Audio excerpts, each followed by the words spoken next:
Hello and welcome back to Disc and Dice. This is episode 53. My name is Tim. With me is my co-host Paul. How are you doing, Paul?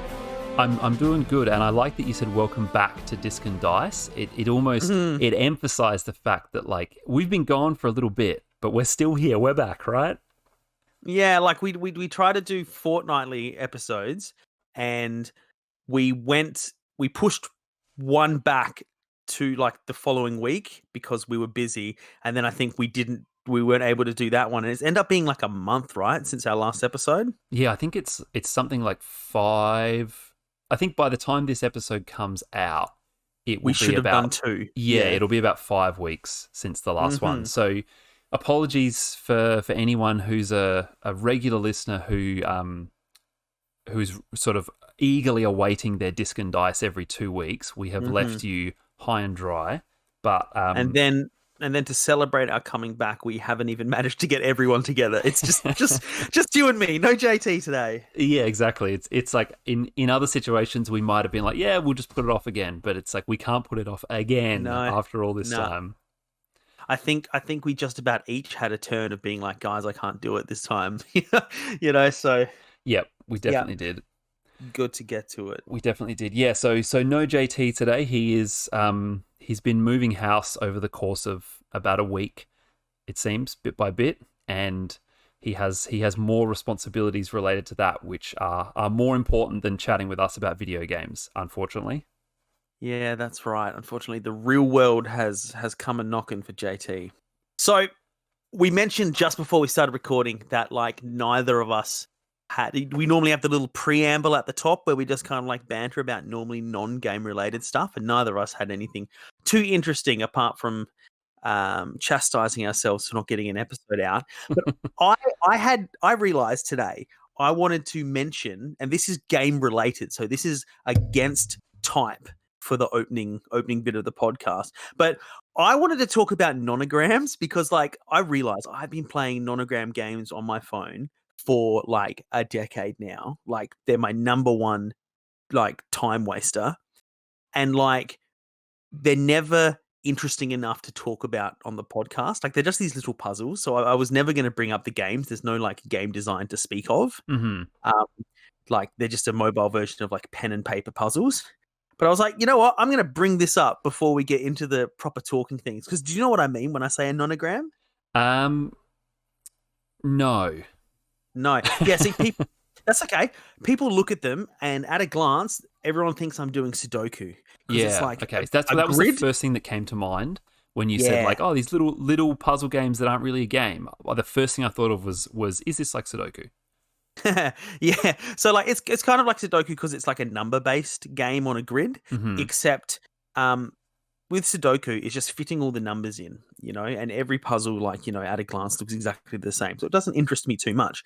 But nonograms, they essentially, you've got a big grid. It can be, 5 by 5 or 20 by 20, like the puzzles vary in size. And around the X and Y axes, you have series of numbers. And those numbers give you hints as to which squares on the grid should be colored in. And if you color them incorrectly, they'll make a picture of something. So, for example, on one grid, like on one axis, so like in the corner of the y-axis, it'll say, 1, 2, 1. And that means somewhere along that line, there is a block in a group of 1, and then a block in a group of 2, and then a block in another group of 1. And so if you had a grid that was 6 by 6, that'd be really easy because you'd go 1 space, 2 space, 1, and it fills up the whole line. But when you've got more than that, you need to count on clues from lines going the other way and other things that you can fill in before you can work out where exactly those should go. It's a very visual thing. It's probably not very interesting me explaining it right now. But my point is, they're so fun. Well, I find them really fun and relaxing, and just like there's 1,000 different nonogram apps. Some of them are like you have to do it in colors. Some of them are like they time you as well, and that's how you do it. Like it's just a lot of fun, and I wanted to give a shout out to Nonograms for like sticking with me through all these years.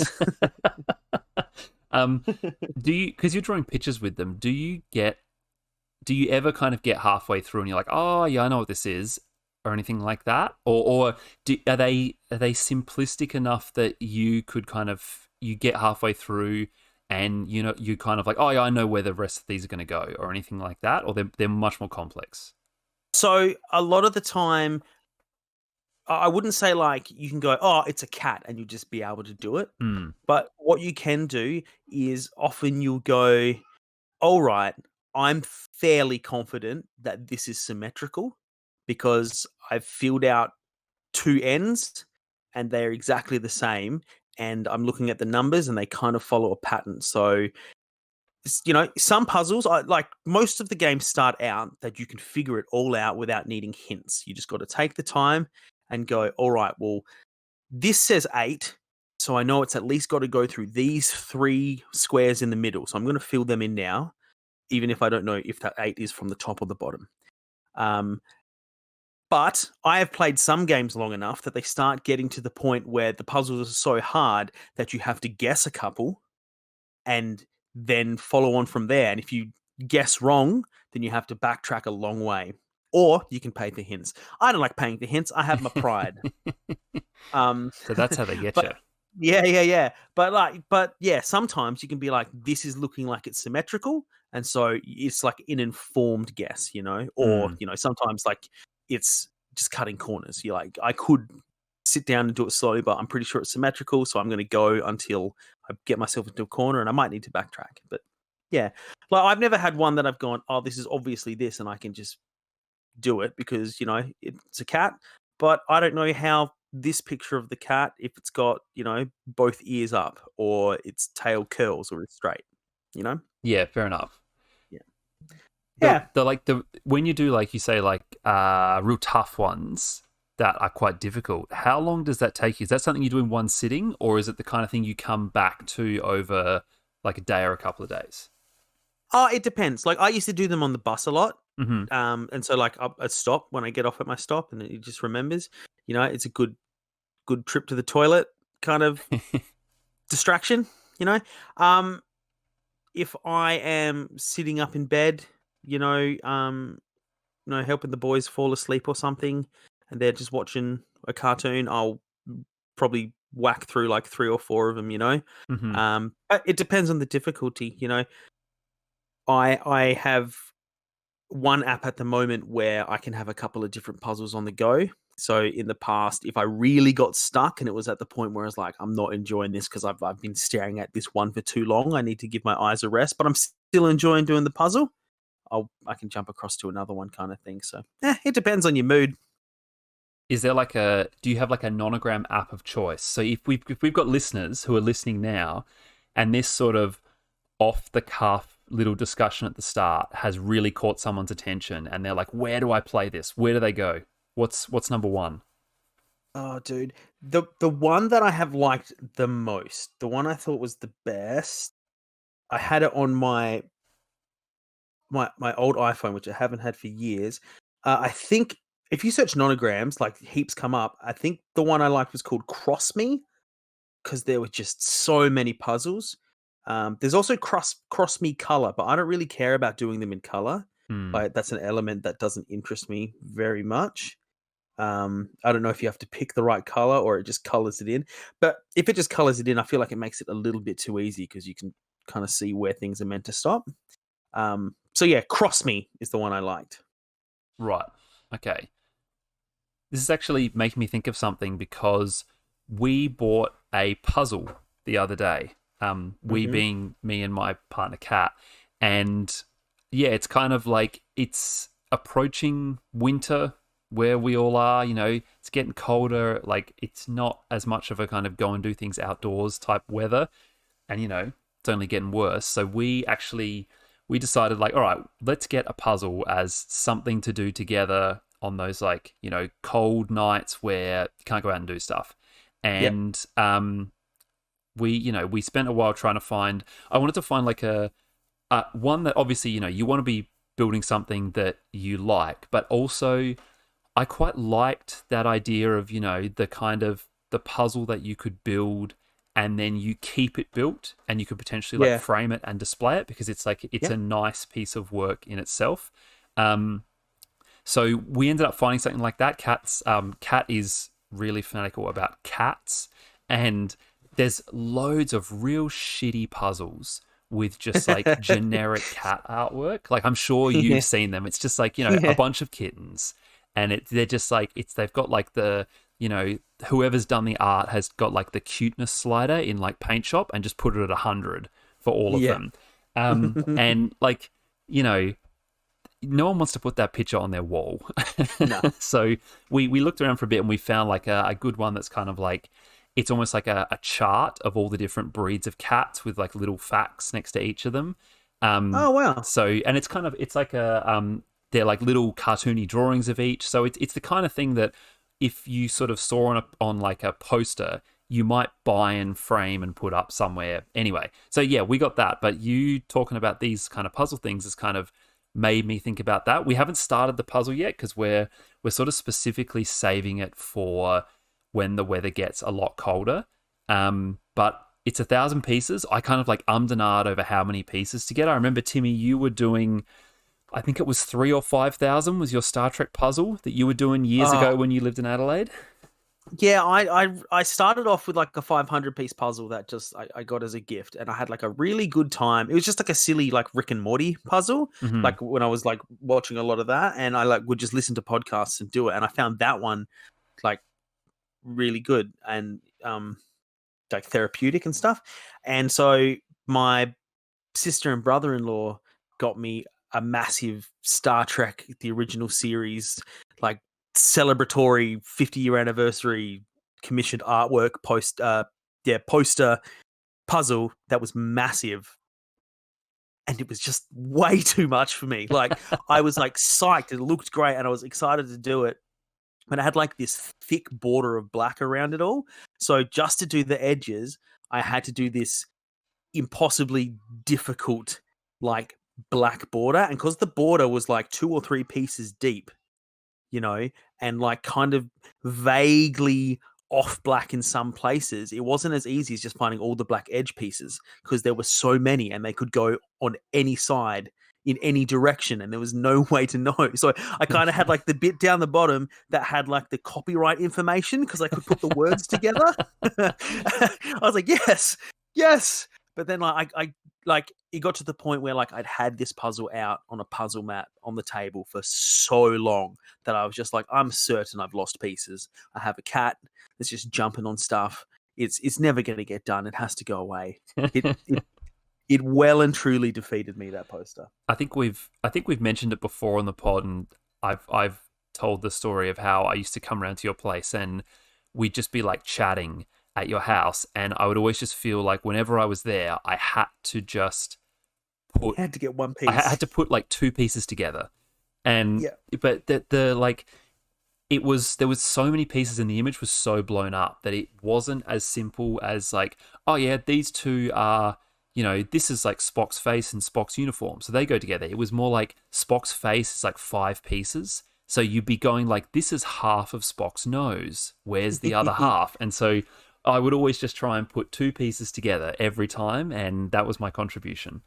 But it was appreciated. Thank you. But with that in mind, when we were looking at getting one, I kind of settled on 1,000 as the right amount. I did a bit of Googling, and people sort of said that depending on how quick you are with the puzzles, 1,000 pieces is like somewhere from like 10 to 30 hours. And so I felt like that was a good amount. I didn't want the kind of thing that you can just knock out in an evening. I wanted it to be sort of like a longer term project that you do a little bit of over a few weeks. So I felt like 1,000 was a good amount. It's like, it's not going to be too small, but if we get it done in a week, then it's the kind of thing where you can easily be like, all right, we need a 2,000 piece one. Yeah, if you can get the puzzle done in a sitting, it feels less like you should frame it, you know? Yeah. Like It's not if it something you hasn't taken achieved. a little bit of your life to do, then like why are you framing it? Because you could just next time you want to look at it, you could just throw it back together again, right? It's only going to take the one time. Yeah, that's true. I didn't think of it that way, but yeah, that's a good point. So yeah, I don't know. We'll start building that at some point, and Yeah. maybe then I'll have a fortnightly section letting you know how many pieces I've put together each time. That will be riveting content. You know what you can do? You can come back and be like, I know a new cat fact, and we'll know it's because you've done some more of your puzzle. That will definitely work. But hey, look, we're this sort of throwaway section at the start has been going on for a while. All about these puzzles, but I say we keep the puzzle theme going because Timmy, you've Ooh. been playing The Witness, and this is a bit of an older game, but I've heard a lot about this one. I'm really interested to hear your thoughts.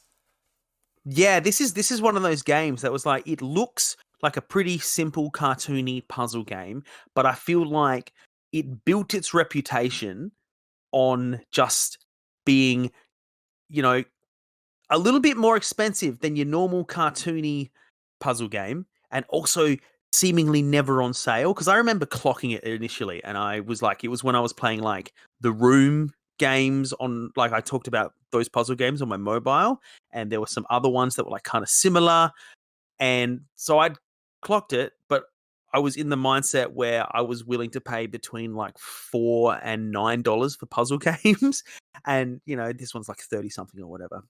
So I never got around to playing it, and then PlayStation just like have given away like 9 games. I can't remember what the promotion was called, but a whole bunch of games have just come out for free. I think it's like 9. A few of them are VR games. A few of them are like games like this, and so I immediately jumped at The Witness, Hmm. and talking about it with some mates just before I installed it, one of them mentioned, "Oh, I reckon The Witness is like the best puzzle game I've ever played." So I was like, "All right, you know, I'm excited for this." And it's almost exactly kind of what I was expecting. And that's both a good and a bad thing. Like it plays really well. It's really crisp. It's put together very nicely, and so I understand why they were, marketing themselves as like a I was going to say a proper game, not just a puzzle game, but that's kind of disrespectful to puzzle games that I just was talking about loving so much. But Yeah. they kind of like priced themselves as this is a proper indie game, not like a little puzzler that you'll also get on mobile from the App Store. Does that make sense? Am I? Do you understand kind of what I'm getting at when I'm talking about, you know, all the puzzle games that are kind of a dime a dozen, move around, solve the puzzle, click here, go to the next place, and they're like $3. And then Yeah. this looks similar aesthetically, but obviously it's a larger game on a larger scale. 4 consoles, 4 PC. Yeah. Like I was following this one quite closely when it was being developed because I don't know if you played the developer of this, Jonathan Blow, his first game Braid. I don't know if you played He that. did Braid. I Yeah. don't think I played it, but I know it. Yeah. Yeah, I played Braid and I loved it. And I'm not a platformer or a puzzle kind of player particularly. But there was like something about Braid in terms of the way everything came together in just the art style and the music particularly as well. Mhm. And then the sort of the kind of time manipulation mechanic was really really quite cool. I really enjoyed that one, so I was quite intrigued by what he could do with obviously the bigger budget and making kind of, like you sort of said there, like a sort of more fully fledged game rather than, quite a sort of limited platformer like Braid was. So yeah, I know exactly what you mean in terms of The Witness being like that. It feels like it's almost supposed to be like a modern version of those kind of games like Myst or Riven and things like that, in that it's, you're sort of in a kind of open environment solving puzzles rather than going through levels in that sense. Yeah, you took the words right out of my mouth. The first thing I thought of with this game is Mist and Riven, Yeah. and not only just because you're in that open environment, but because they've they've struck that same atmospheric feeling of you have landed in a world that has been fully inhabited, but you are the only person here right now. It's like kind of hauntingly empty. And there are machines plugged in everywhere and cords and locks and stuff, and like some doors are open and some are shut. There's like a tower and stuff, and it kind of looks like everybody's fled this place or something's happened. Mm-hmm. So in that essence, yeah, Mist and Riven, um, the two games that I adored from my childhood, and this absolutely strikes a chord. Of course, those ones being of the time they were in were kind of like, you click and it moves you forward into the next scene, and now you're moving around freely. And so it's taken it a step further there. But just to give people an idea, if you've never seen The Witness, it's like really brightly colored and quite cartoony. Like everything is like realistic proportions, and it's just like buildings and trees and bridges and screens and stuff. It's not like cartoony in its design. It's just like thick lines colored boldly, not like Riven, which was like photorealistic essentially for the time. Yeah, Witness is like it. I think it looks great. It's very Yeah, it does. stylized in its art Yeah, style. Yeah. stylized is a better way to put it. Yeah. One thing that surprised me is that the game just starts and you're just there. There's no like, like in Myst, it's like, hey, I need you to help me do this, and I'm sending you to this world. Mm-hmm. And other puzzle games are like, you were on an expedition and you've been shipwrecked in a strange land and you're finding pages of this journal and stuff like that. There was really nothing. You're just there and it's empty. And occasionally you will find things that trigger like, you know, like a diary entry, I suppose. It's that sort of thing. You click on something and you start hearing a voice talk. But it's always a different voice.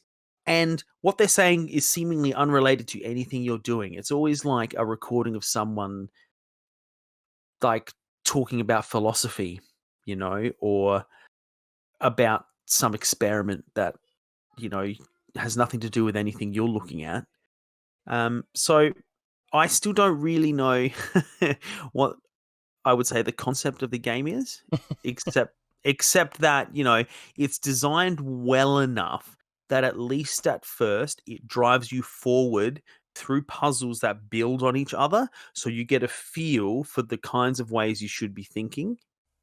That's one of the things I've actually heard about it that really intrigued me was that the way it teaches you how to play the game it's not like through kind of very explicit tutorials. It's No, like, it's not. you learn how to play the game through playing the game in a very natural way. And I found that really interesting because, like I said, I'm not super into puzzle games and I'm not real good at them. I want to ask you about the difficulty a little bit later, but I was just kind of interested in that it apparently had quite a unique way of teaching you how to play.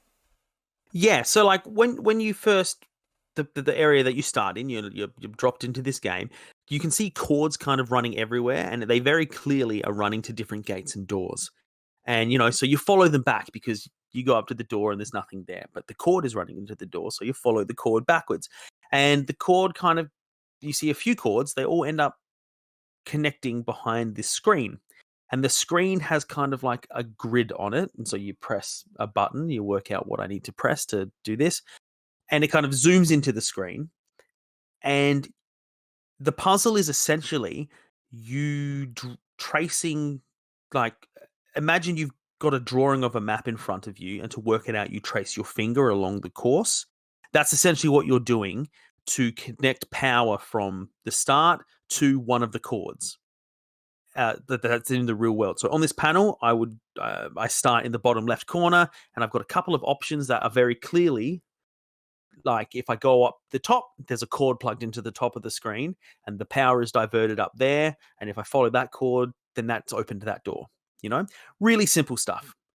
But Yep. then you realize quickly I can't send the power to everywhere at once, so I have to open this one, go and explore that, and come back, and then divert the power to the next one. In some instances, the doors remain open once they're open. in other places in the game, they're only open once you've got, as long as you've got power running to it. So you do that. It's pretty simple. You kind of have a explore around. Then the next kind of place I found, the grid had a similar thing. Like I'd done 3 or 4, maybe 5 of these puzzles when I'm just tracing the line and sending the power where I want to, or getting it to the right spot to do something. The next puzzle had kind of like symbols in amongst the grid. And when I would trace around stuff, some of them would flash as if I've done something wrong. Or other times that one would be fine, but the other symbol, now the black dot is fine, but now the white dot flashes and it makes a meh noise, the universal "you've done something wrong" sound. And so I kind of went, oh, and I, tried different things and couldn't quite work it out. So I went a little bit further down the path and I found a series of puzzles that all had one of the symbols from that last door. And it kind of led me through doing 3 or 4 of those. And I realized, okay, so I need to draw the line so that it separates black and white ones, or like the white ones all have to be separated by my line together, or whatever it might be. And so I did a bunch of those, and then I went back and I was able to do that one. And so that kind of taught me, if you can't do something straight away, I don't think you have to expect that, "Oh, I'm just not smart enough. I haven't worked it out." Move on, find another puzzle that is going to make it clear to you what that symbol means, and you can always come back. So that's kind of, I think, what you were getting at and what you had heard. And I did really like that. I like that I could go anywhere, but, sometimes I'm going to go to the wrong place. And I thought that was kind of cool. The one complaint I will say about the puzzles, and this is only, as far as I've played it, but so far I haven't found any kind of puzzle that isn't drawing lines on a grid on a screen. Yeah. So you do them in different ways. Like there was one that was like really cool because like I was trying to work out what it was, and then I realized, like when you click into one of these screens, it doesn't always zoom straight in. It zooms in on the angle that you're standing. And one of them I realized was on like kind of like a transparent thing, and there were rocks that I could see behind. And if I lined it up properly and drew around the rocks, that was actually the pattern I was meant to draw in there. I wasn't just getting from A to B. I was doing it to mimic the landscape. That's And quite then, cool. and then that a lot of puzzles have drawn on the things around me, and it's like, all right, like sometimes it's, all the puzzles have been this way, but if I draw this one from behind, I can actually look at that. But because I'm drawing it from behind, I have to reverse it. So now don't draw around them, but look at the pattern and draw that shape in reverse. Like stuff like that. Like it's a really nice level of difficulty, to answer the question that you alluded to before. I have looked at a walkthrough once because I was in an area where I understood the puzzles, but I couldn't get to all the places to input the information I needed, and I felt like I had got there quite naturally. And to be honest, the walkthrough didn't help. So I think I must have skipped something, and I went back because it just said, "Just do this and this and this," and I was like, "Well, I'm here, and I can't do that." So, yeah. So that was after a particularly Riven-esque moment where I activated and located a kind of capsule vehicle that just kind of took me around the island on a rail. So yeah, That is very Riven. yeah, heaps. I'm really hoping that the puzzles change up a little bit. Like how the puzzles are utilizing is changing. Like now I do a puzzle and it activates a bit of a track that moves around in a full circle, and I have to like move while it's moving to get to where I want to, because if I wait, then I might not be able to get there again. So, like the game is building and I'm having to be more aware, and there's trial and error and all sorts of stuff. But all the puzzles are lines on a panel. And I would love for there to be some different stuff, but there doesn't seem to be a lot of different mechanics. Like I can't pick things up. I can click on things and they're either going to trigger a voice memo, or it'll be a puzzle that it'll zoom me into the panel. And there's nothing really else. Like I don't pick anything up and take it anywhere and put it anywhere. I just do a series of puzzles. So every door has a panel on it with a grid, and I need to work out how to do that. And sometimes I'll get to just a series of chords and like power circuits, but there will be a panel on a stand nearby that I'm doing the grid on. So it's cool. I'm enjoying it, and I'm encouraged to continue playing. But I'm hoping it's going to change it up a little bit soon, if that makes sense. Yeah, no, I get what you mean. I think the kind of drawing lines on the screen thing, that's my kind of memory of what I've seen of this game from videos, is the kind of the beautiful world in the background, but then kind of the screen in front of you down lower in the screen where you're solving the puzzle. So I know what you mean by that specifically. I guess in terms of the difficulty, going back to what you were saying before, like sometimes I feel like I love the idea of these kind of games, but I don't have the patience or perhaps like the puzzle solving skill to be able to plug away at some of these until I kind of find the solution. So I tend to sort of either drop off these sort of games, or I go to the walkthrough real early, like much earlier than I think they ever intend anyone to. So I don't know. I think there's a really fine line in the puzzle games between keeping you moving forward and having a clear idea of where you should be going next, but it's still being challenging. Because, there are plenty of puzzle games that you drop off because it's just thing to thing to thing, and it's really obvious where you're meant to be going. So it's not that interesting. And then there are the ones that are like so complicated that you go, oh, I've been doing this for so long, I don't even know if I'm facing the right way. I'm turning it off.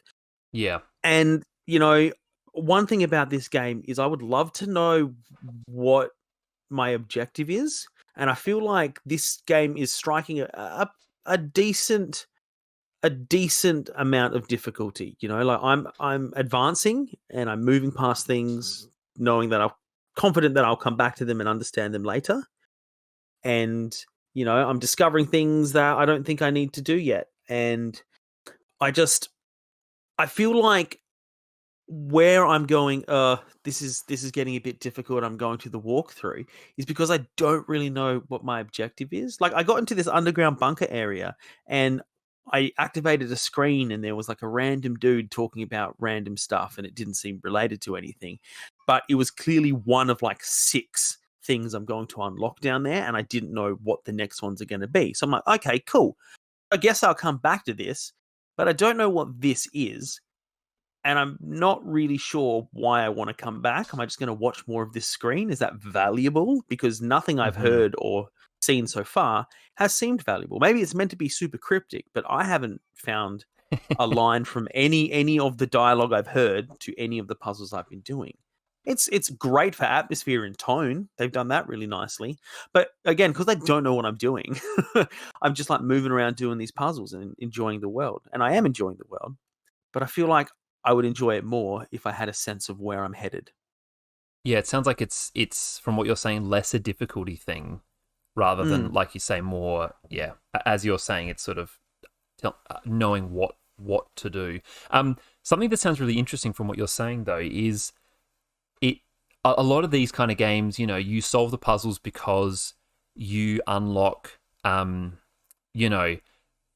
certain tool at a certain point in the game, and that allows you to solve these kind of puzzles, or Braid had that sort of thing where you would unlock new abilities, and as you unlocked each ability you could solve the next level. It doesn't sound like Witness has that. It sounds like, from what you're saying, that it's, you kind of, the tool you have is your brain and as you learn how each of these puzzles work, you can solve them. Is that, am I getting the right impression? Yeah, absolutely it is. So like you're kind of building on each puzzle and remembering what certain things mean. Yeah. Like, the puzzles start being like, at first it's to draw a path through and separate the white blocks from the black dots, you know, like within the grid. But then it's like there's a Tetris shape in the corner of this one, and so I have to make that Tetris shape somewhere on the path while still separating the things. You know, it starts stacking more and more and more, but there's no like mechanic where I can do special things, or you Yeah. know, once I have that power, I can access different kinds of puzzles or whatever. You know, it's just you continue learning and incorporating the different elements. I quite like that. Like Yeah. there's a game called The Outer Wilds, which I have owned for a while, and I couldn't play it on my old PC because it just wouldn't run well enough. But it's like a sci-fi puzzle game, and from the little bit I played of it, it has a similar sort of gameplay style where if you know that theoretically, if you had all the information available to you, you could finish the game really quickly. But you, in the process of playing the game, you learn how everything works rather than being given, like I said, you know, items to open doors and things like that. And it sounds kind of similar to that. And I really liked that in the Outer Wilds, actually making me think now I want to go back and like play that game some more now I have a new PC.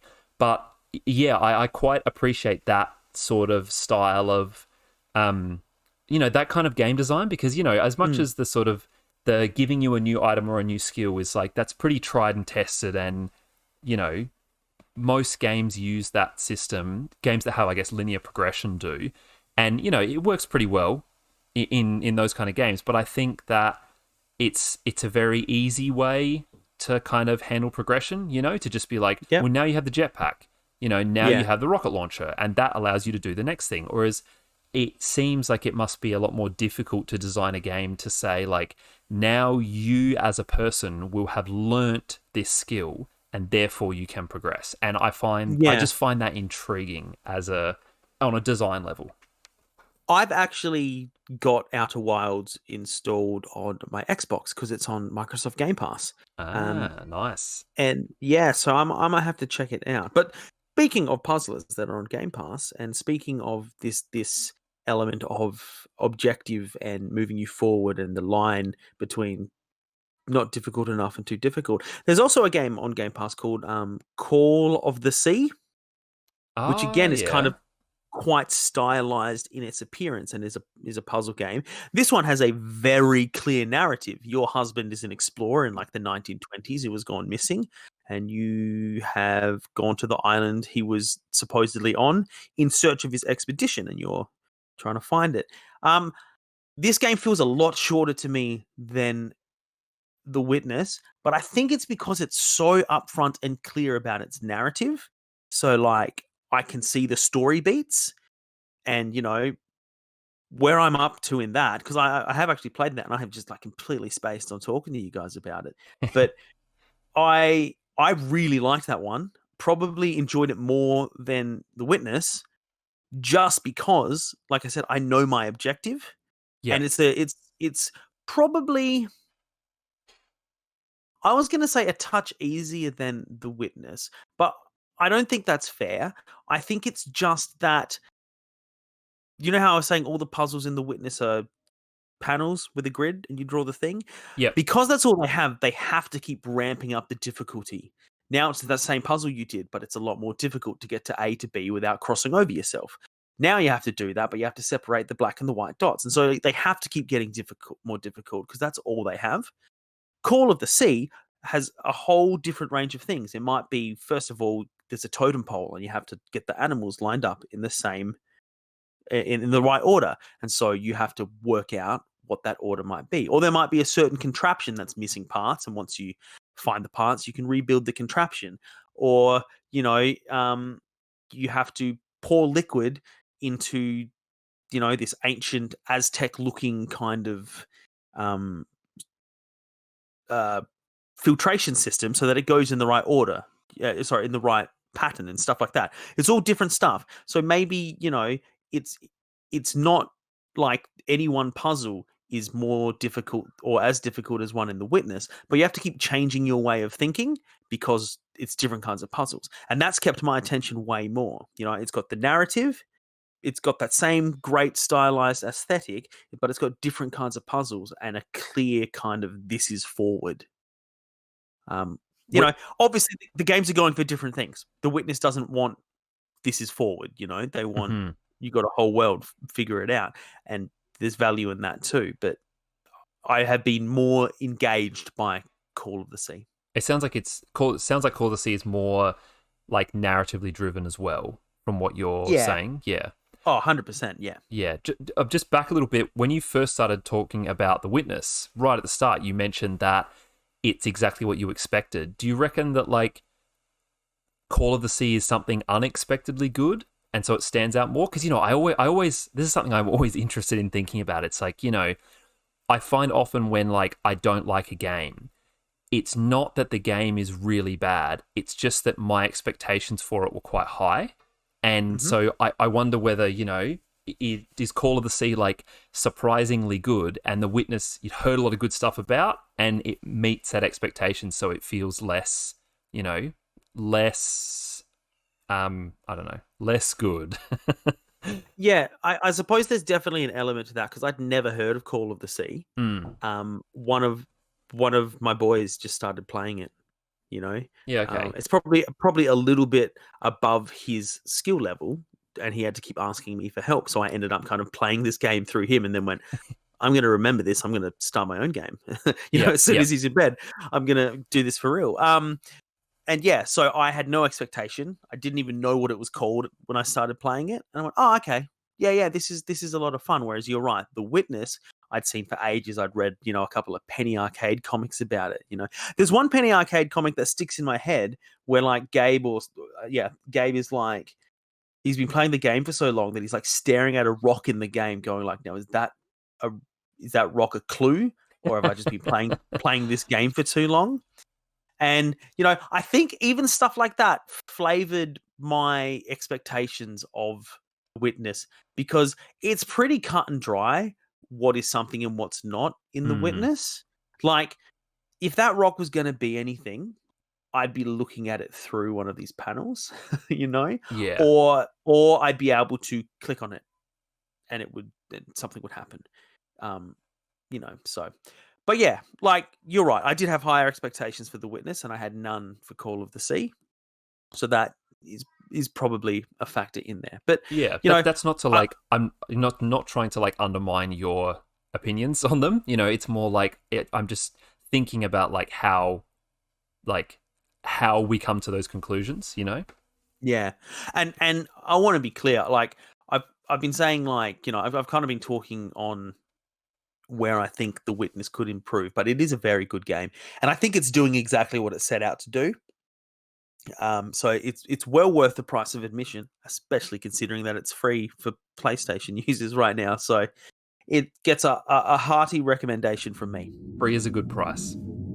Free is an excellent price.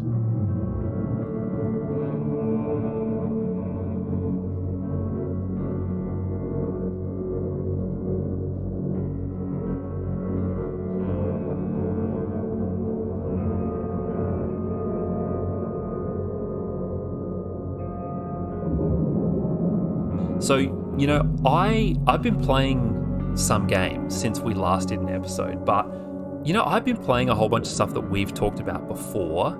You know how that happens sometimes? It's like, you know, it's been like, what do we say, 5 weeks since we've been recording, and you'd think we'd just be like totally backed up in terms of content for the podcast. But like I've been playing the F1 game again because the F1 season started, and I've been playing Football Manager because, like, you know, I've been watching a lot of football, you know, all things that I've discussed at length on the pod. And, you know, wouldn't have anything to add for new discussion rather than just like telling you how my game is going.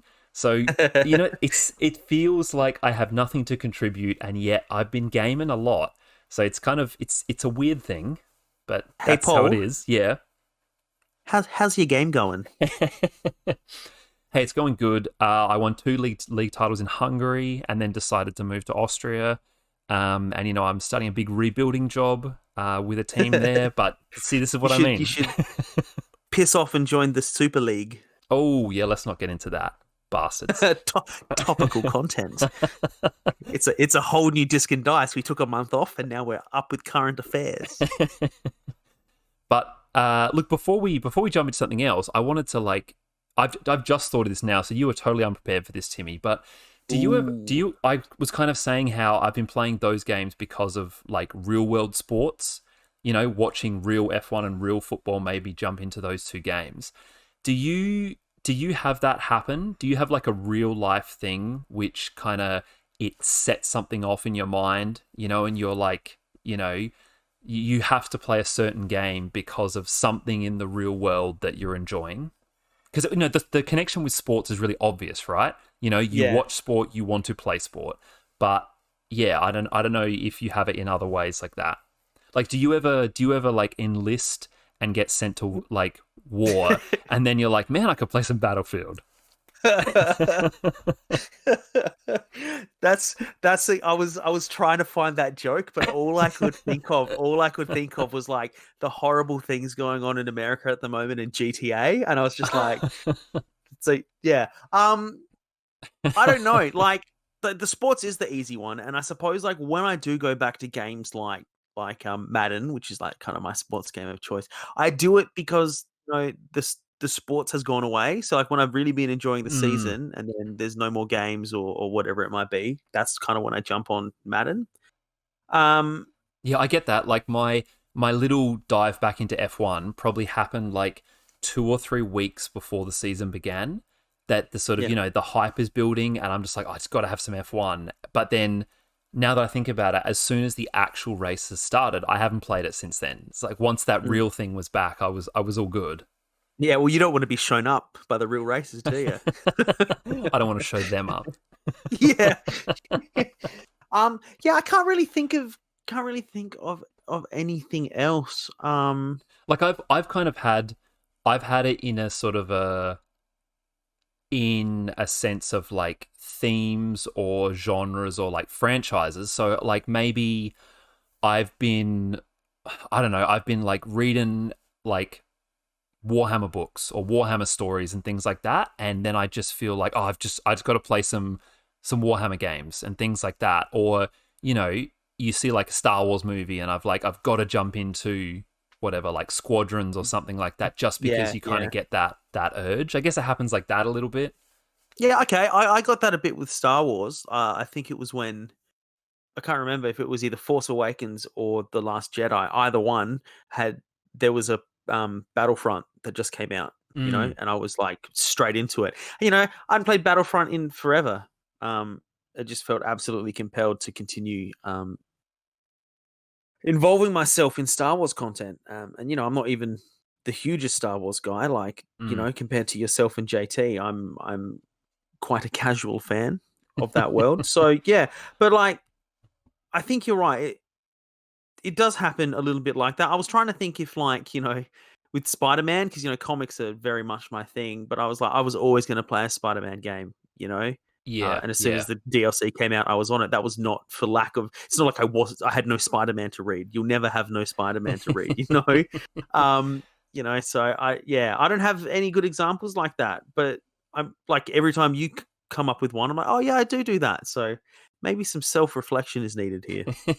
Yeah, I don't know. Like I said, it just came to me while I was sort of explaining why I had no new games to talk about, and realized that a lot of them had these like real world connections as to why I jumped into them. But yeah, I don't know. Maybe next time you play a game, you can think of that. So, the next time you're experiencing an existential Lovecraft horror in your real life, and you're playing a game that perhaps matches those themes.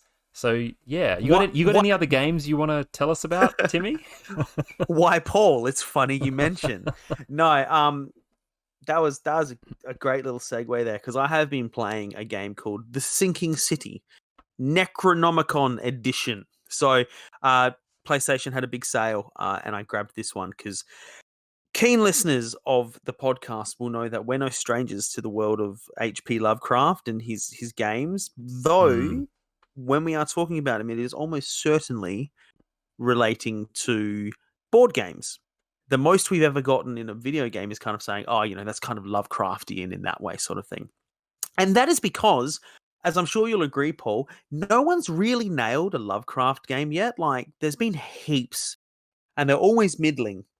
Yeah. And they either get panned or they're by these tiny developers that, have budget constraints and the game gets savaged as soon as it comes out, Yeah, and I think It's, like from my perspective, I think the best ones that I can think of are games where it's games like Darkest Dungeon, which draw pretty heavily on sort of Lovecraftian ideas, but it's not the focus. When you play that game, you're playing like a tactics roguelike game, and there's a bunch of Lovecraftian stuff there, but it's not channeling like the dread of of that kind of fiction. It's just using it as like set dressing. So I get what you mean. It's like giving you that kind of the kind of feelings that you get, initially reading those kind of stories. That like we've had this conversation a lot of times, off air about how it's a tough one to translate to other media. Yeah, there hasn't even really been good Lovecraft movies. Like, whenever you go, what's the best movie based on Lovecraft, you inevitably end up talking about the ones that just feel like Lovecraft but aren't actually based on any of his stuff, because no one's really pulled it off. Right, yeah. Yeah, and it's because it's this existential dread. It's the stuff that you can't see without going mad. So how do you show that? There's no appropriate way to do it, I've always felt exactly that point, that like in like the Lovecraft stories, often, like you say, the most horrible thing is something that the author tells you it cannot be described. And so the idea of showing it is like, it's almost contrary to how it creates tension and fear. So yeah, but you've been trying out another attempt by some creators. So tell us more. The Sinking City. Yeah. I clocked this one when a trailer first came out. It was very much cinematic, and even looking at it, I was like, well, the game is just not going to be like that. But that's okay, because this cinematic is kind of, it's looking like it's doing some things, and it's just telling me some things I want to hear. So it was on my radar from pretty much announcement. But given our misgivings with Lovecraft adaptations, I have not been willing to invest in it. And it was on like a monster sale, so I got like this deluxe version for like $23 or something. I went, yep, sure, I'm going to do it. I'm going to take a punt here because I love my Lovecraft games and I want one to work. Let me talk about the concept before I get into my thoughts about it whatsoever. You are an ex-Navy man who is now a private detective. And straight away, that is like half the characters from all the Lovecraft board games I've got. So ticking boxes. We're in the 1920s, and we are in a part of America. I think it might be Massachusetts, which makes sense. Essentially, you are having nightmares and or visions. They refer to them as both. I think it's more kind of visions. They kind of happen throughout the game, so while I'm awake. But you are coming to this city, and essentially you're coming there because your quest to find out what your visions are all about have led you there from your, communications with various people via letters and stuff. But at the same time, those people are encouraging you to come there because you're a private detective and people have been going missing. So there's a bit of a tit for tat. So you've arrived in this city to try and solve why you're having these visions. And the city that you have arrived in is half sunken, like it's flooded to hell. You got this whole map and you can move around the city, but you have to keep getting in like little dinghies for like half a block, and then you can get back out again and go into the buildings there. So it's seriously flooded, and it is indicated that that flood doesn't have a good natural explanation. So you're having visions. People in the city keep going missing, and the city is like completely flooded. So that's the setup. You rock up and before you can even leave the harbor, because you arrive by boat, you are accosted by one of the wealthy men who kind of run the town because his son is missing, and you have to help him find out what happened to his son because he's like, no one can leave the dock until we find him. Blah, blah, blah, blah. So you're kind of thrust into a kind of like a little side mission. Now, my first big takeaway is there's like so much conversation just to get me to there. And, you can choose the things you want to say and in order, but you kind of have to ask every question. You can't be like, I'm going to go now and just leave. It kind of only gives you that option in the dialogue tree once you've asked all the questions to give you all of the information. So, not awful, but, it kind of takes away the point of just, letting you ask the questions, just make it all dialogue almost, make it a cutscene.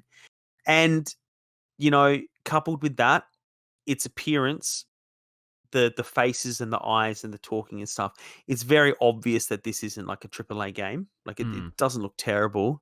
But, if you told me this game was like an early generation PS4 game, I'd believe you. Yep. Okay. Or like a remaster of a PS3 game, I would kind of believe that too, just in the way things move. Yep. Now, talking about the Lovecraftian elements of it, because I want to get to this straight away, because it struck me straight away. They just jump straight in. There's, how like most times you read a book or you play one of the games and it's like strange things have been happening and you have to investigate and things kind of slowly ramp up. And at first it's like, oh, there's this person and he's the town loon, but he's acting crazier than normal. And then there's cultists running around and stuff, and it's all very like human and explainable, and then it gets crazy. Yeah, the weirdness is always like, it's always in the background at the start, and then it becomes more prominent. Yeah, so that doesn't happen here at all. Right, okay. So you have visions, so I could take that, but you also have kind of like second sight, like you can turn on like this mind's eye thing whenever you want and kind of see the past of certain objects and have like they call it retrocognition or something. So like you're a private investigator and it's essentially like how they get around you, like investigating the scene and putting it together. But so you've got psychic powers. The wealthy man I spoke about that's making me look for his son, he has the face of a gorilla. Okay. And at first I thought, all right, maybe like he alluded to his great great grandfather like mating with some very proud family or something. And I was like, all right, that's going to turn out to be some like humanoid ape thing, and that's going to be a cool little Lovecraft Easter egg, I'm sure. But no, because you immediately find the man who killed his son, and he has the face of a fish. Right. And is this something that is this something that unsettles your character, or they're just kind of rolling with all of this? I mean, he asks questions about it, but he's just kind of like, all right. Like to the gorilla-faced man, he kind of says, I've never seen someone that looks like you before.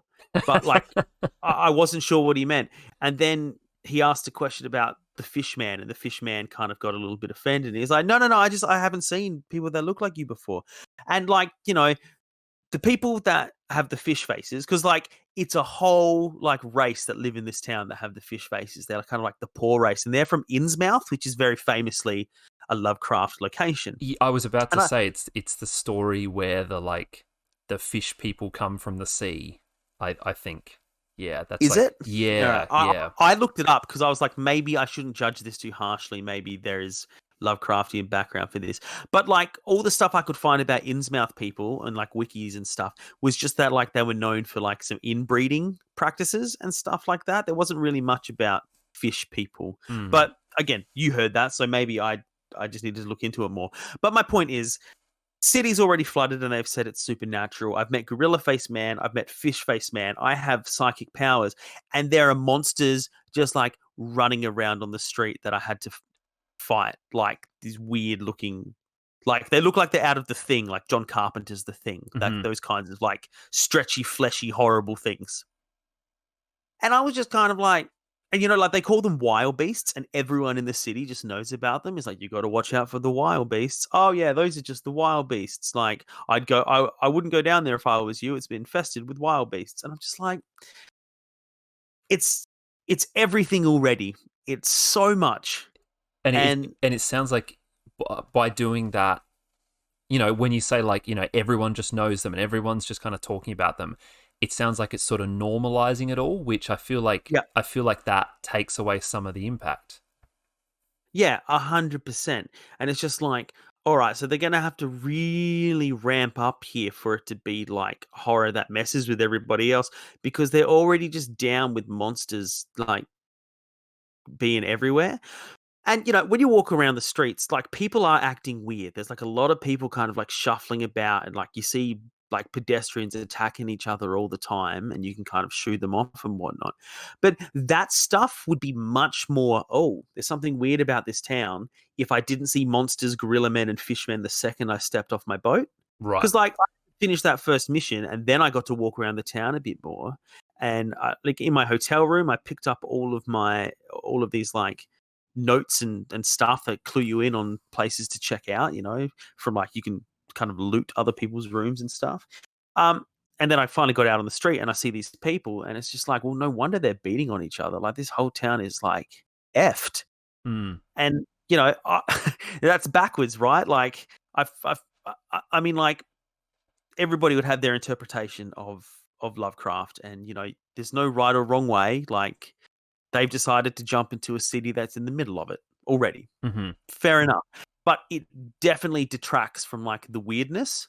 Instead of being like, we're in a world like my own and this weird stuff is happening, and so I should investigate it. It's just like, oh, this is just a world where this weird stuff happens, and I guess no one's really bothered by it because no one's really bothered by it. I mean, I guess like the doctor at the hospital I went to was a little bit run off his feet, but he's still just asking me to go and run errands for him. Like he's not like freaking out because people are coming in mauled by monsters. It just is.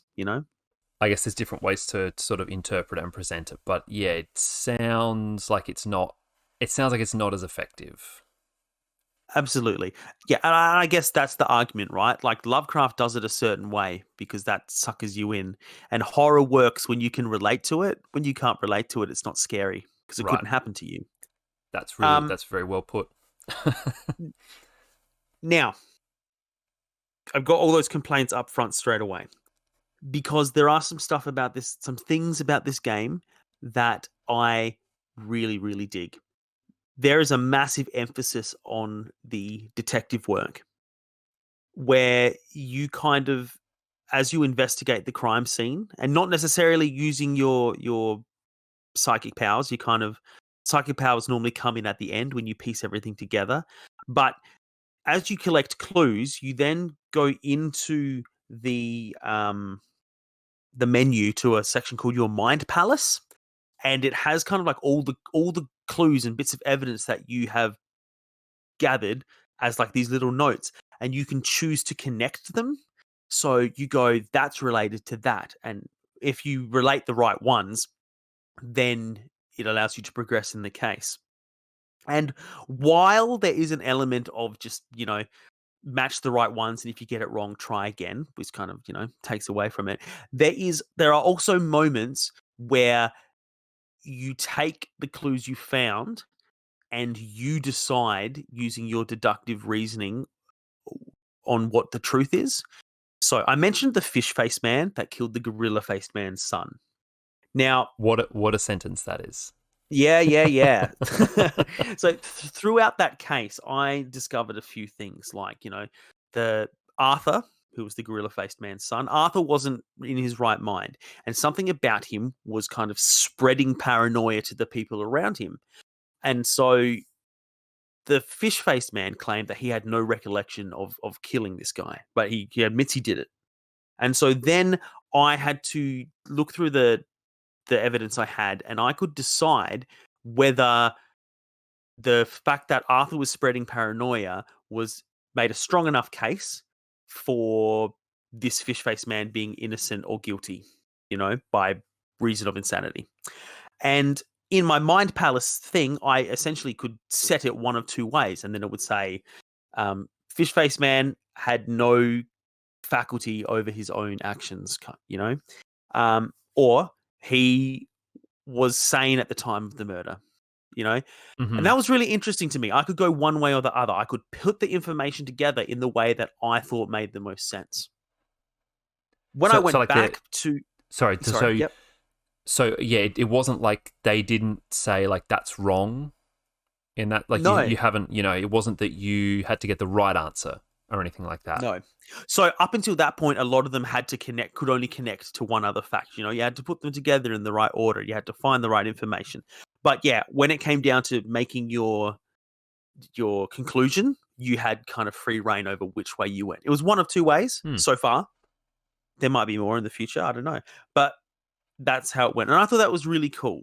Now, the only thing was I said it the way I thought it was. And when I went back to give my findings to the victim's father, I still had my choice in the dialogue options of covering for him or turning him in.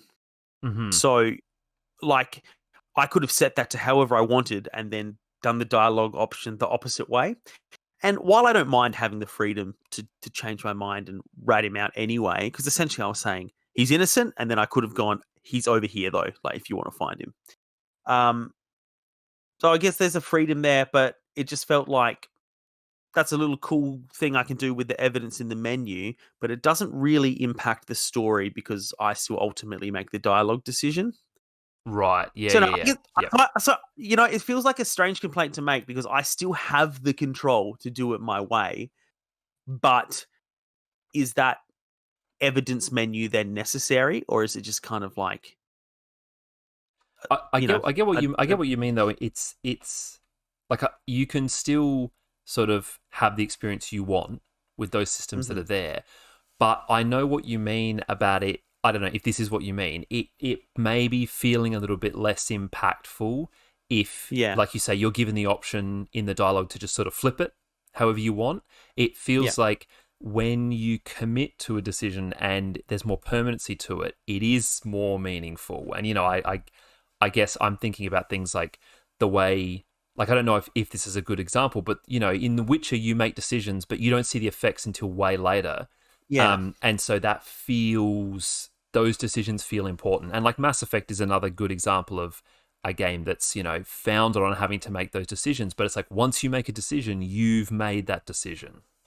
Right. And I think you've touched on two slightly different systems that this game has tried to combine. Because do you remember how I said, like at the start, I had to click and make him say every single dialogue option, and then I could say, all right, well, I'm going to head.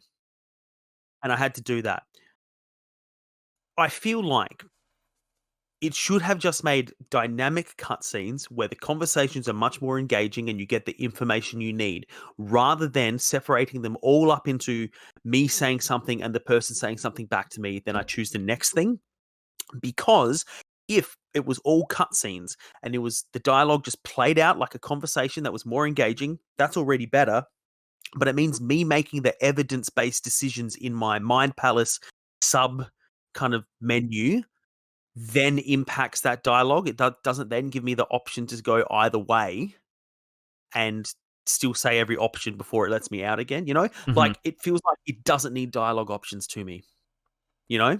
Yeah, Um, it's I'm kind of sitting here thinking like, why is it done like that? Is it interactivity for the sake of it? Do you think? exactly. Yeah. Yes, yeah.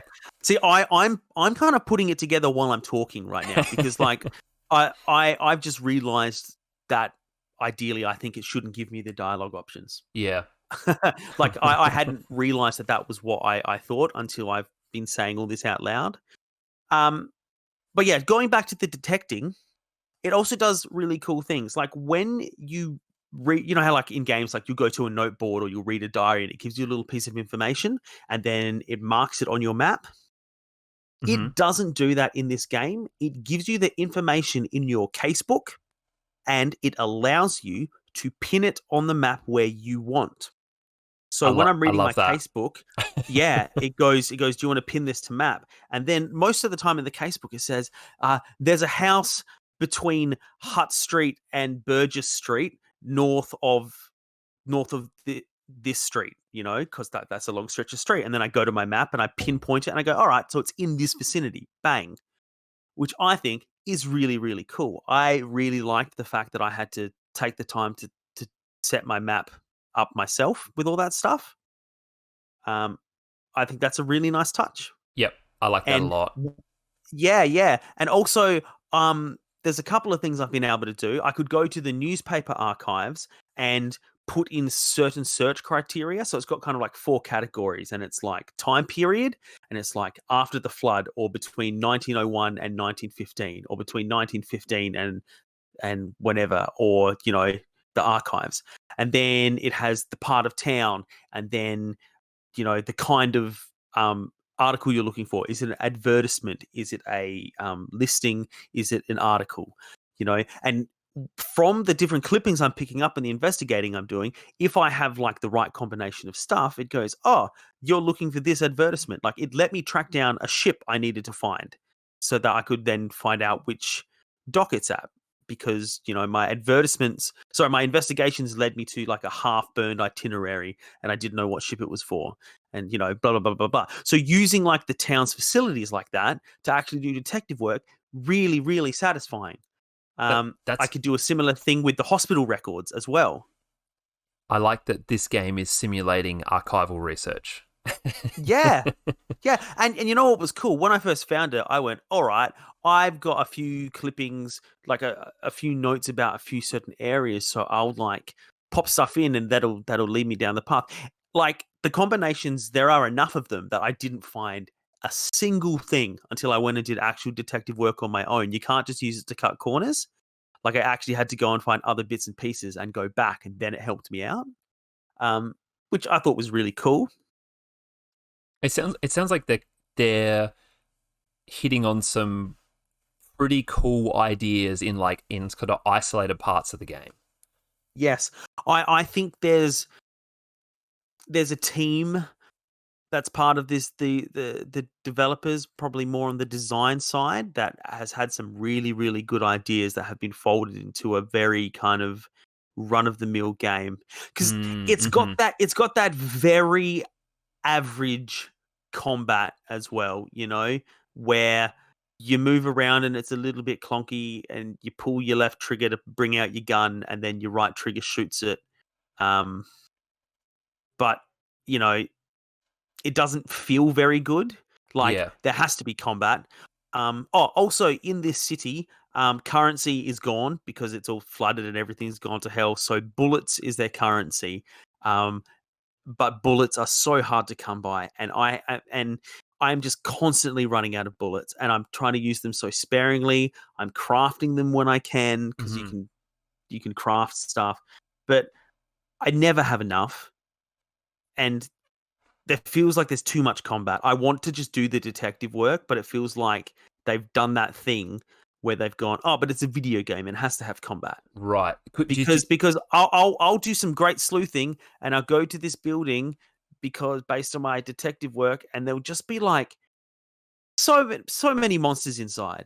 And it's like, why are the monsters staying inside this house? There's no reason. Like, the house has no walls. Why wouldn't they come out? There's people everywhere, but yet they just stay in there until I get there from my detective work, and then I have to waste all my bullets and I run out, and so then I have to go scavenging so I can keep doing my detective work.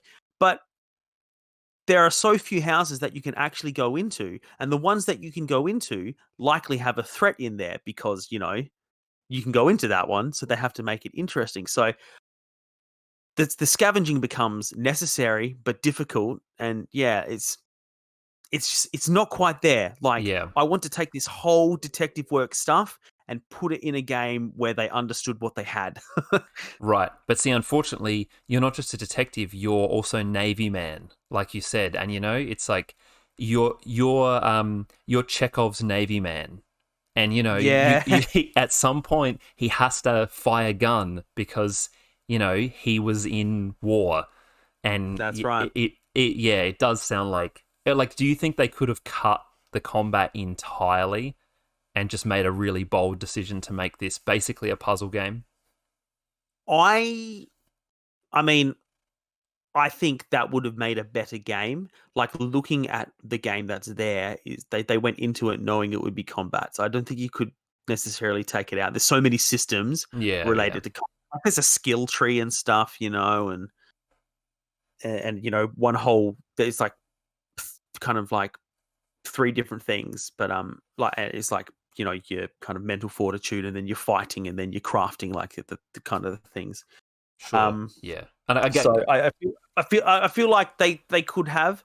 I'm trying to think of like what they do about the monsters and stuff, because like a Lovecraft game is going to have monsters, yeah. but I don't know. I just feel like perhaps if they had less of them, and you know that they would make the combat more meaningful. Because at the moment it's just like there's always a ton, and I just shoot a whole bunch, and because the combat doesn't feel good. I feel kind of like I'm just shooting in the general vicinity, and sometimes it reads as a hit.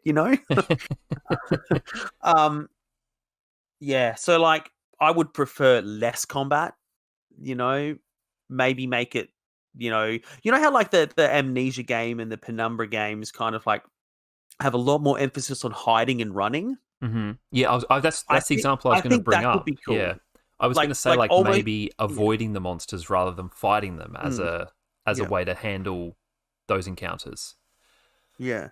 Yeah. Even like, you know what? Like setting traps would be cool. I Yeah, think, rather than combat, be like, all right, so that place is infested, so I'm gonna craft like this sort of thing, like a shrapnel bomb or something, because I'm in a trashed city, right? That makes sense. A can, some nails, some gunpowder, chuck it in there.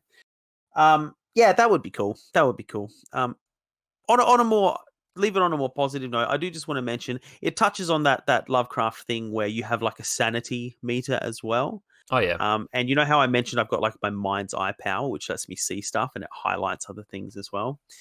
I can't just use that all the time, because the more I use that, the more it affects my sanity.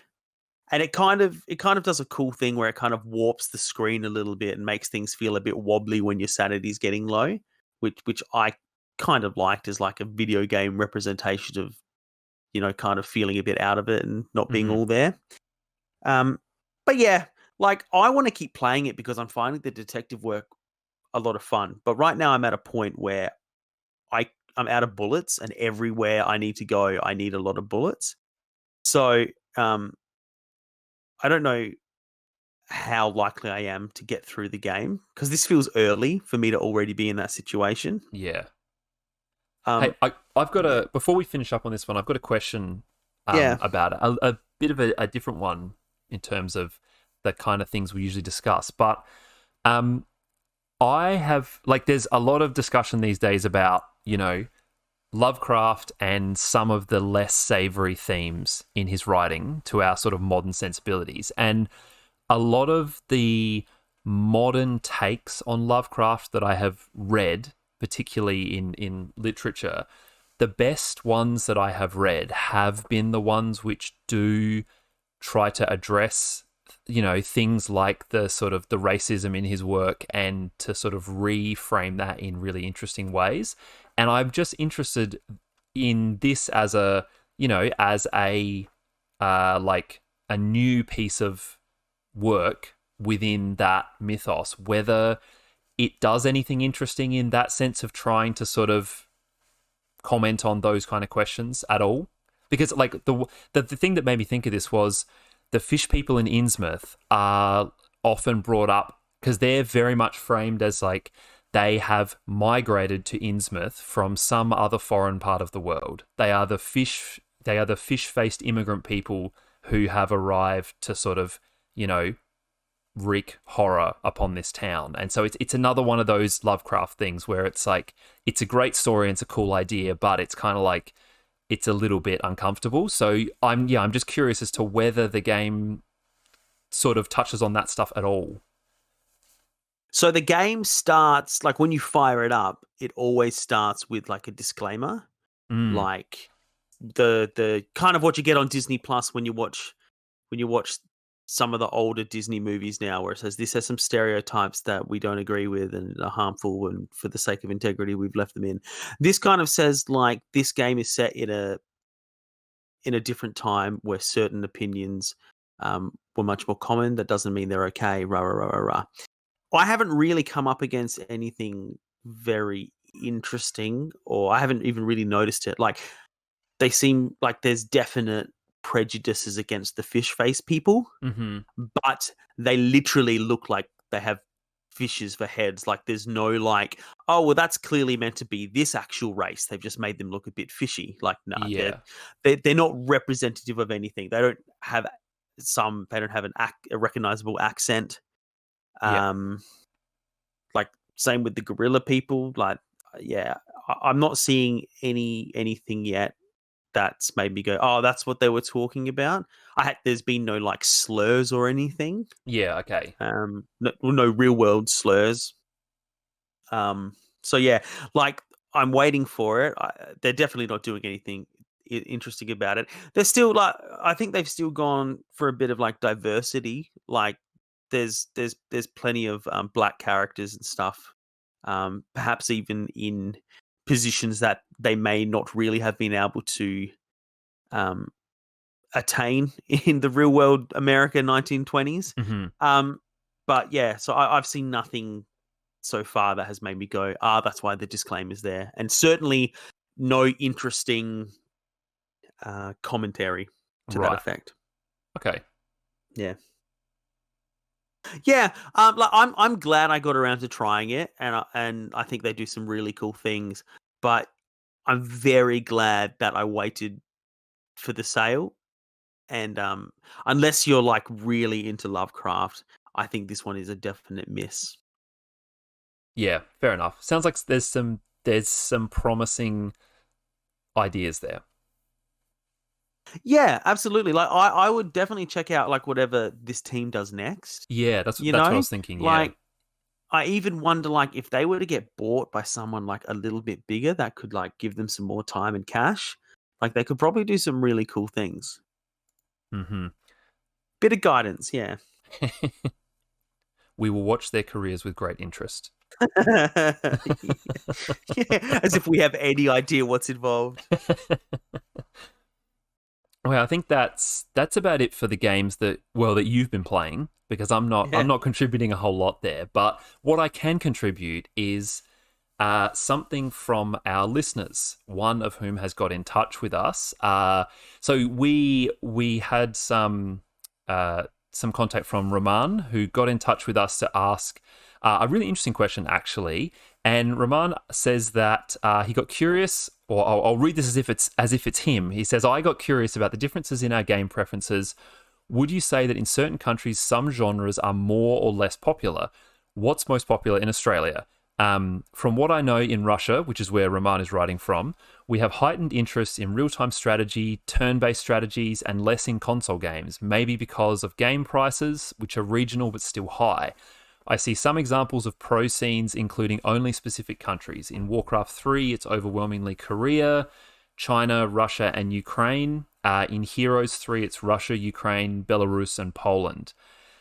And so that's Rahman's email that he sends us here, which I thought was interesting. It's something that I hadn't thought about heaps. I guess I thought about it a little bit. I don't know. What do you think, Timmy? I mean, like, straight away, my thought is, in Australia, it's shooters, right? Mm, Like the overwhelming. I mean, I used to work at Target at the sound counter in like 2007 to 2009, and that was right when like Halo 3 came out, and like Modern Warfare was blowing up again, and then the Battlefield started kind of nipping at its heels. And like, so for me, those were always the big flagship releases. And I still feel like, from my like colleagues at work, who, if they were ever interested in a game, like, there were a few of the more hardcore gamers who would like kind of, like, they got me into Witcher and stuff. But like, the there were a whole bunch of lads at work that had like a little squad on Call of Duty, and they would play. They had a weekly night. I feel like, if we're talking broad mainstream appeal in Australia, it's shooters like uh, COD, Battlefront, and Fortnite. Also kind of like the new, what's the Overwatch, those kinds of like those games as well. hmm That's what I would say. Um, And when you talked about real-time strategy, I was like, okay, that kind of makes sense because I see a lot of kind of like the internet cafes that you see around, or like gaming cafes, venues where you would go to play, often are advertising a lot with like your StarCrafts and stuff like that, or Yeah. your red alerts and whatnot. And so like Command and Conquer and all those kinds of games. And the clientele that I see most frequently in those is a lot more Asian. Yeah, And I know so I wonder, stuff like StarCraft is yeah, huge in Korea yeah. specifically, I So think. I wonder if there's like, yeah, that follows, and that's heading up towards Russia, right? Like they're partly in Asia, so yeah, like that makes sense. I have seen that the real time strategy is very popular, um, yeah, in other parts of the world. But yeah, would you say it's the shooters for Australia? Yeah, I did a little bit of research. I looked up some stats. Always love some stats about sort of like the best-selling games in Australia over the last few years. And in terms of the things that are always near the top, it's the annualized releases. So it's stuff like FIFA and COD are just regularly the best-selling or in like the top 3 selling games every single year. You know that. Assassin's Creed up there too, like I those kinds of annual releases. I don't think like those ones are definitely up there, but I would like not as much as things like FIFA and COD are really the two that like they're just always there. They're always right at the top all the time, which is like I wasn't hugely surprised by that. But I guess the thing that I noticed is I would say that in Australia, I think generally, not specifically for like us on this podcast, but I think people tend more towards consoles. I think you have a lot more people, sitting down on their couch playing their Xbox or PlayStation than you have people building a gaming PC and setting up for that kind of stuff. That's not to say like we don't have a lot of people doing that, but I feel like more people are doing that the console market Okay. is bigger. I Right. that's sort of my take, I think. Yeah. Yeah, and look, I think one of the sort of the points that Rahman made in his email, he said that that maybe those games in Russia were more popular because of game prices, as in like the kind of stuff he's talking about, real time strategy stuff, which I think tends more towards PC games. I have read articles before about the fact that piracy has higher levels in countries that we could say are maybe like less developed and things like that. And so I think that kind of lines up a bit that, in places where people are not willing to pay those prices for console games, it's real easy to get a PC and play games for free, whereas it's a Yeah. lot more difficult to get like, I don't even know how you do it these days. I'm sure there's a way to get an Xbox and somehow, get a chip for it that lets you download games, but that seems like a real hassle when you've got Yeah. PC piracy right there. So yeah, it's interesting. But yeah, I think the console thing stood out to me. I think that stuff is a lot bigger here. Yeah, absolutely. Yeah, I feel like there is still like a massive PC gamer base here, but you're right. Like consoles are much more easily attained for a casual gamer over here. Hmm. Whether it's lay-bys or afterpays or whatever, it's just like it's pretty common to have a console in the household. Like even if it's Nintendo, so you can play Mario Kart and party games and stuff. Yeah. Yeah, And I agree. I don't know how much people do this now, but I know Microsoft were pushing it like a few years ago. It's like these things, I guess this is sort of before smart TVs really came in, but consoles just as like media boxes, like just running your Yeah, running true. your Netflix and being a Blu-ray player. It's like I feel like there's a lot of people who just have one of those consoles and they play some games, but they just use it for entertainment more generally. Yeah, I don't Yeah, know. It's that's a interesting. really good point.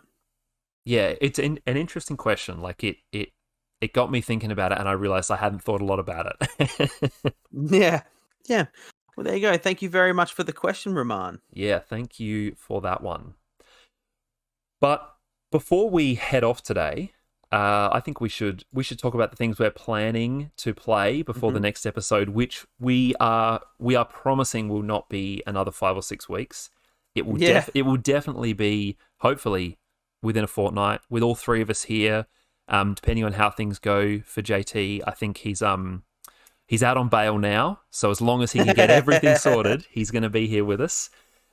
Presuming he abides by the conditions of his parole, yes. Yeah, that is true. Like, to be honest, I can't believe he's in this situation again.